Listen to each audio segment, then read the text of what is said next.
নমস্কার, আপনারা দেখছেন সময় কলকাতা। টলিহরি বলি নিয়ে আমি পৃথা রয়েছি আপনাদের সঙ্গে। এখন চোখ রাখবো বিনোদনের খবরে। ফাস্ট অ্যান্ড ফিউরিয়াস খ্যাত হলিউড তারকা ভিন ডিজেল সম্প্রতি নতুন ছবি দ্য ব্লাফের বিশেষ প্রদর্শনীতে হাজির হয়েছিলেন এবং প্রশংসায় ভরিয়ে দিয়েছেন প্রিয়াঙ্কা চোপড়াকে।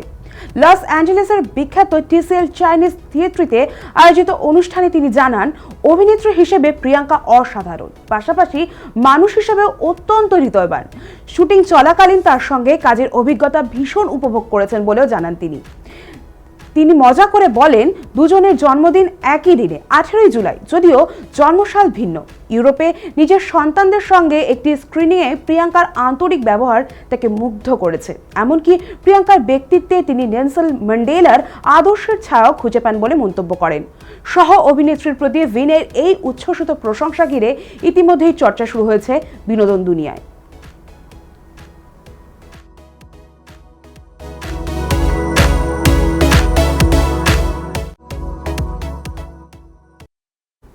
আবারও আধ্যাত্মিক গুরু প্রেমানন্দ মহারাজের আশ্রমে দেখা গেল বিরাট কোহলি ও অনুষ্কা শর্মাকে। মুম্বাই থেকে সরাসরি কেলিকুঞ্জ আশ্রমে পৌঁছে ভোরবেলা আধ্যাত্মিক কর্মসূচিতে অংশ নেন তারা। সমাজ মাধ্যমে ছড়ানো ভিডিওয়ে শান্তভাবে বসে গুরুদেবের বাণী ও কীর্তন শুনতে দেখা যায় তারকা দম্পতিকে। দুজনের গলাতেই ছিল তুলসীর মালা এবং কপালে তিলক, যা ভক্তিমুখর আবহকে আরও স্পষ্ট করেছে। জানা গিয়েছে, পুত্র কায়ের জন্মদিন উপলক্ষে পরিবারের মঙ্গল কামনায় আশ্রমে যান তারা।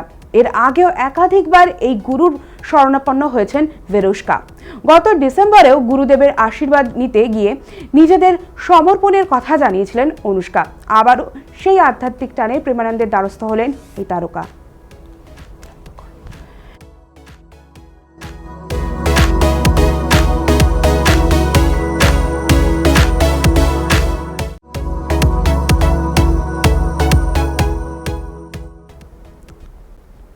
গত বছরের সেপ্টেম্বর মাসে অভিনেত্রী দিশা পাটানির ভেরেলির বাড়ির সামনে গুলি চালনার ঘটনায় ফের বড় সাফল্য পেল পুলিশ। দিল্লি গুরগাঁও সীমান্ত থেকে গ্রেফতার করা হয়েছে লরেন্স বিষ্ণোই ঘনিষ্ঠ মেহফুজ ওরফে ববি কবুতরকে। তদন্তে জানা গিয়েছে, উত্তর পূর্ব দিল্লি থেকেই গোটা চক্রটি পরিচালনা করত সে এবং আগ্নেয়াস্ত্র যোগানের অভিযোগও উঠেছে তার বিরুদ্ধে। এর আগে দুই দুষ্কৃতীকে এনকাউন্টারে নিকেশ করে এবং 3 জনকে আটক করে উত্তরপ্রদেশ পুলিশ। ঘটনার দায় স্বীকার করেছিল গ্যাংস্টার গোল্ডি ব্রার। মুখ্যমন্ত্রী যোগী আদিত্যনাথ পরিবারকে নিরাপত্তার আশ্বাসও দিয়েছিলেন এবং দোষীদের শাস্তির প্রতিশ্রুতিও দেন। 12 সেপ্টেম্বর গভীর রাতে 10 থেকে 12 রাউন্ড গুলি ছোড়া হয়েছিল বলে অভিযোগ। বর্তমানে ধৃতকে জেরা করে গোটা চক্রের নেপথ্য কাহিনী জানার চেষ্টা করছে পুলিশ।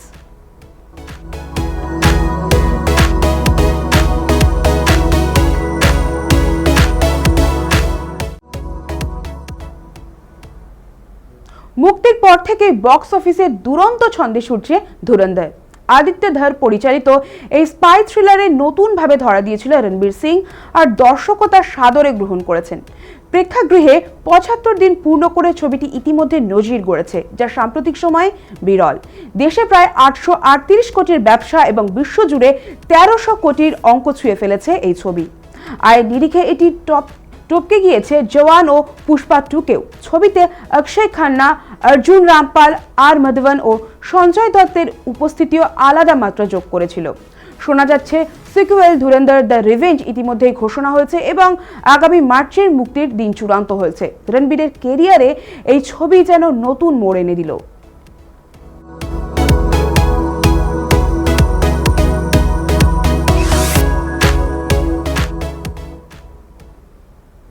নতুন ছবি আসির প্রচারে ভোটের আবহে কলকাতায় এসে শিরোনামে তাপসী পান্নু। সংবাদ মাধ্যমের মুখোমুখি হয়ে তিনি জানান, সুযোগ পেলে তিনি রাজ্যের মুখ্যমন্ত্রী মমতা বন্দ্যোপাধ্যায়ের সঙ্গে সাক্ষাৎ করতে চান।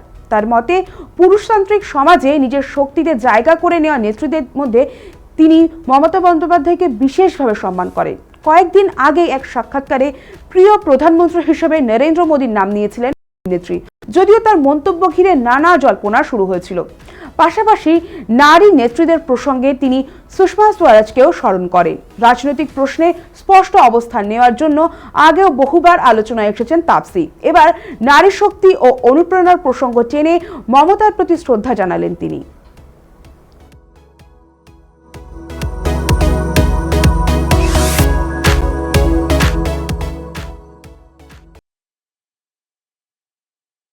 নতুন মোড় নিল ঘটনা প্রবাহ। জামিনে মুক্তি পাওয়ার পর তনয় শাস্ত্রী অভিনেত্রী মিমি চক্রবর্তীর বিরুদ্ধে আইনজীবীর মাধ্যমে আইনি নোটিশ পাঠিয়েছেন। নোটিশে দাবি করা হয়েছে নির্ধারিত সময়ে অনুষ্ঠানে না পৌঁছানোর কারণে দেওয়া 2,65,000 টাকা পারিশ্রমিক ফেরত দিতে হবে। পাশাপাশি তার বিরুদ্ধে অভিযোগ দায়েরের ফলে জেলযাত্রা হওয়ায় মানহানির অভিযোগ তুলে 20 লক্ষ টাকা ক্ষতিপূরণ চাওয়া হয়েছে। 48 ঘন্টার মধ্যে প্রকাশ্যে ক্ষমা না চাইলে দেওয়ানি ও ফৌজদারি মামলা করার হুঁশিয়ারিও দেওয়া হয়েছে। উল্লেখ্য, গত 25শে জানুয়ারি বনগাঁর এক ক্লাবের অনুষ্ঠানের সময় নিয়ে বিতর্কের জেরে উত্তেজনা ছড়ায় এবং পরে পুলিশি পদক্ষেপে গ্রেফতার হন তনয়। একাধিক মামলায় পর্যায়ক্রমে জামিন পেয়ে সম্প্রতি জেলমুক্ত হয়েছেন তিনি। তবে এ বিষয়ে এখনো প্রকাশ্যে কোনো প্রতিক্রিয়া দেননি।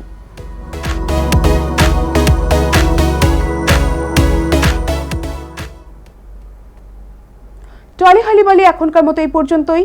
বিনোদনের অন্য সমস্ত খবর পেতে চোখ রাখুন সময় কলকাতায়। সময় বলবে সময়ের কথা।